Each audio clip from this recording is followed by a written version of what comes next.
unique New York. To me. Why the f are you honking? There's no one back there. I have recently come. Sorry. You realize what you just said? No, what did I say? But I've recently come. Oh, I've recently come. DIY.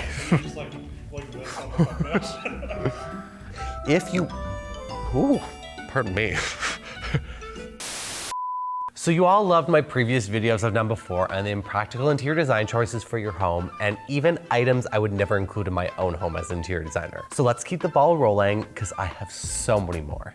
Honestly, this list could be never ending, but there's always something new that pops up that I'm adding to my list, and it appears that it is always worth investigating in and sharing because, don't get me wrong, interior design is much like art. It is always subjective depending on your personal preference, your personal style. Designers love to make a space look and feel beautiful, but not all designers take into consideration the livability and the practicality of some of these pieces or styles that are bringing in and populating your actual space. We've all seen those perfectly edited photos in interior design magazines and think, wow, that is so beautiful. I would love to really have that in my space. But the longer you look at it, you see that there is no possible way that anyone can actually live in that space. The secret to being a great designer is finding the balance between creating a space that is both livable and beautiful while all along the same lines of being practical. And sometimes that means these items aren't always great for your home. At the end of the day, these highly edited celebrity homes aren't managed by the average folks like us. We don't have a live-in nanny, a live-in cleaner, a personal chef, and a whole team behind us backing us actually caring for our space to make sure that it is looking pristine 100% of the time. Some of us actually have to clean our own space, even our own homes. I know, shocking. But welcome back to my channel. If you have not met me before, my name is Phoenix Gray, aka Design Daddy, and this channel is all about things interior design, whether you're renovating or own, or even if you're renting, I'm here to help. You can also join my free interior design newsletter in the description box below, where I answer all of your most commonly asked interior design questions, whether it be about the interior of your home, paint, exterior. I know all the questions you're asking and they are there to help if I don't get back to you directly. Make sure to follow me on Instagram and TikTok at Mr. Phoenix Gray, where you can see all my daily tips and tricks if you don't want to wait until the next week for your YouTube video.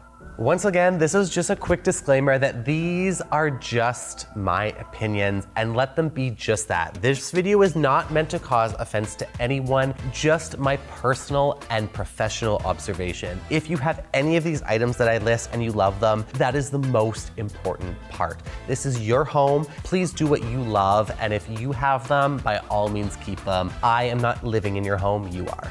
First on the chopping block is matte black kitchens. Let me tell you that matte black, even matte in general, has been one of my personal preferences when it comes to design in general because it is so beautiful. It absorbs a lot of natural light, so you get that true color. The major challenge with having this finish in your kitchen is that matte holds on to everything. Your fingerprints, your dust. Let me just say that if you have matte in your kitchen, you are with me on this one. And if you don't have matte, you do not know how challenging it actually is because it absorbs all the oils from your fingertips and it is a pain to maintain and keep clean. The other major issue with matte is that because it absorbs that light, it falls fairly flat on the scale of dimension in your space. So if you have too many mattifying objects or items in your space, including all those cabinets, it is not going to give you that really stylistic look that you want in your kitchen that's really going to be aesthetic. It's just going to fall flat and there's really nothing to it. While we're on the topic of just dark in general, dark countertops. This is another one that I'm going to bite myself for, but I love a dark countertop. I think they are so rich. They really give you that extra sense of dimension and depth in a space. But the major issue with dark countertops, especially if you're using a natural stone, that if it is not sealed or covered completely, it is going to etch and stain like crazy. It is insane how easily a dark countertop can absorb water and you're going to see water stains all over it. On my previous video that I did on the renovation for the Morrison project, I talked about Pro Shield that can completely cover any solid surface for natural stone and protect it from this. I would highly recommend it because if you are going for a dark countertop, you need to protect it. Otherwise, you are going to hate it. You're going to see stains and etches everywhere. Lime wash walls is another really trendy item right now, and I will give it credit because it is beautiful when used correctly. If you are using lime wash in your room, make sure you are actually committing it to your space. It actually follows the rest of your design aesthetic for your entire space. Because if you're using a lime wash paint and it's just on one wall, it's gonna look so off-putting.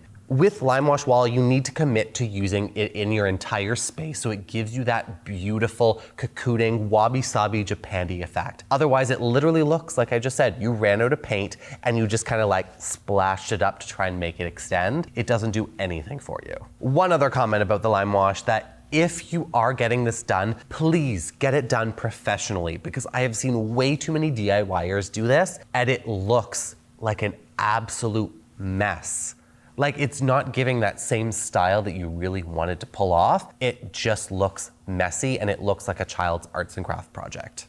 TV above the fireplace. Now this is another very controversial topic, and at the end of the day, it is a very impractical interior design choice. I get it, we do all not have the room and space to have both a room for the fireplace and a room for the TV. There was recently a video that I saw go viral about this very high-end designer, like really trash talking TVs about fireplaces. And she was like, you need to have a separate room for a TV. And every single person in the comment was like, girl, we don't even have enough money for rent. Never mind having a room for a TV. Like, know what lane you need to be in. So completely out of touch. But I get it, that comes back to my point.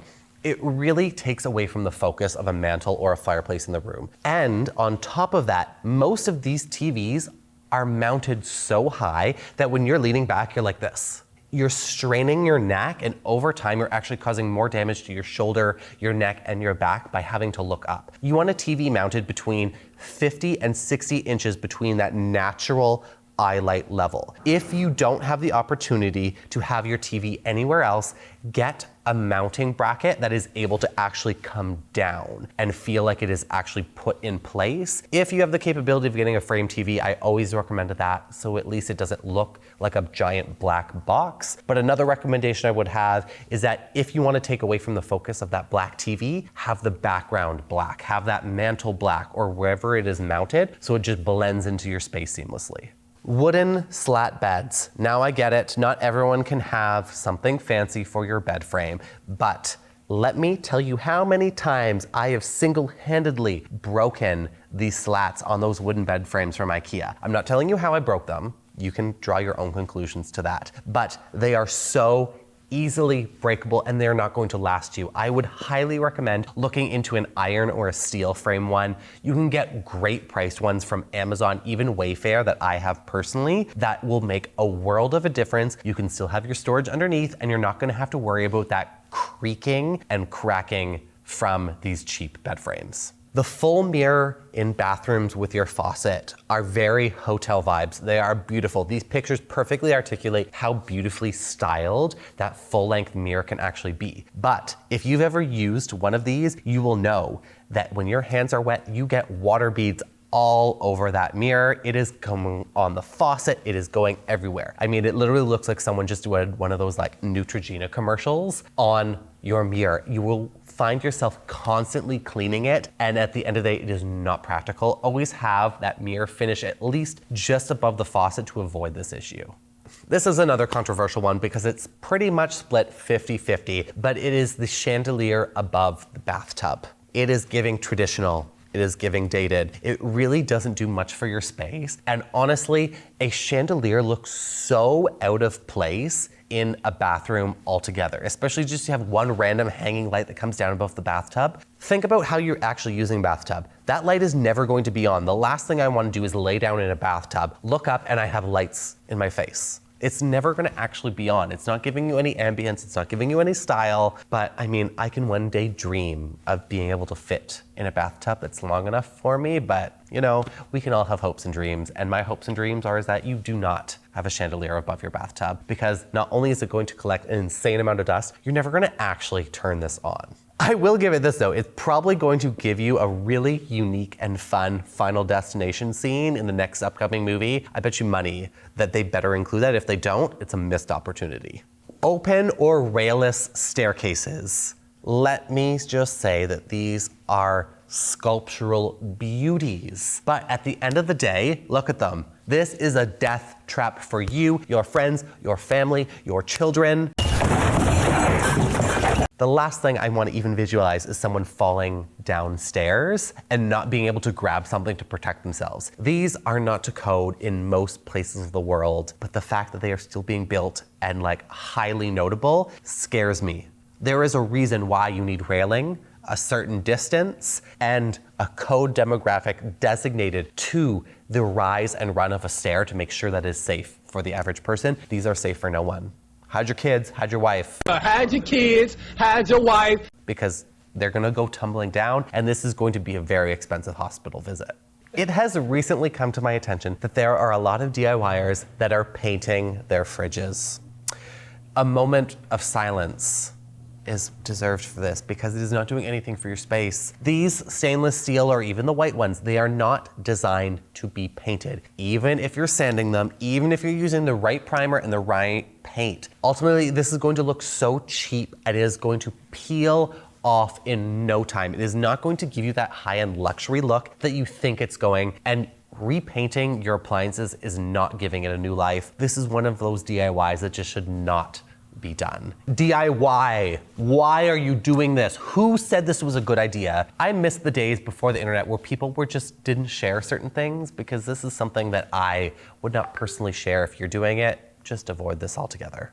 Tiled countertops has been coming back. I have told you time and time before, and I need to say it again. This is an absolute terrible idea. If you are cooking or cleaning or anything on these horizontal surfaces, this is harboring bacteria. Grout is extremely porous. You cannot put anything on it without literally absorbing everything. Also, this uneven workspace is not great to actually work on, because if those tiles aren't perfectly set and you put even a cutting board on top of it, it's going to like wobble, and it's going to drive me crazy. It's going to drive you crazy. Do not do this tiled countertop. This is not in anyone's benefit, especially with kitchens being so busy already to begin with and their overall style. Adding in all these extra lines and tiles is not a DIY friendly project that you should be investing in for your home.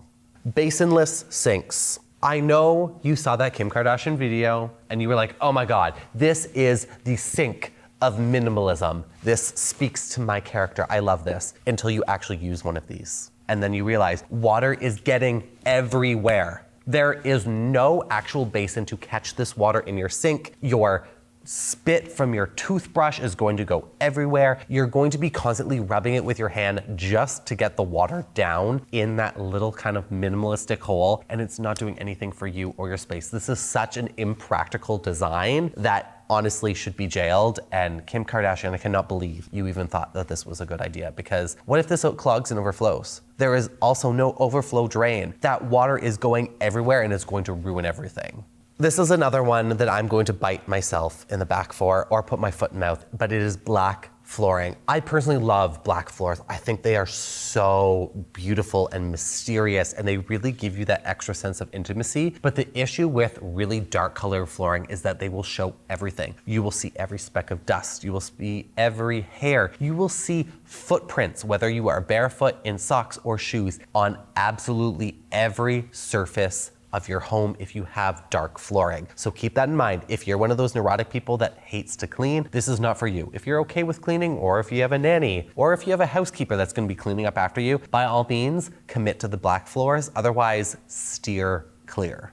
Microwaves in your island are nothing new, but I've been starting to see them incorporated and it is a major issue because there are two styles of microwaves. One is a drawer and one is a door. The microwave style in your island is nothing new. I get it. Microwaves are not cute. They're not pretty. They really take away from the overall design of your kitchen. So hiding them away is definitely key. If you are putting them in your island, make sure that they are a drawer style and not a door style. The difference between the two is that a drawer is going to open up and you can actually reach in and pull out from that same level. If you have a door, you actually have to crouch down to operate it. One, this is a major issue for your back. If you're over 25, it's already causing issues. Two, if you do not have a lock on these items and you have children, they are going to turn that microwave on. It is going to be an absolute disaster. So keep that in mind. If you are putting a microwave in your island, one, it better have a lock on it. Child safety is utmost, especially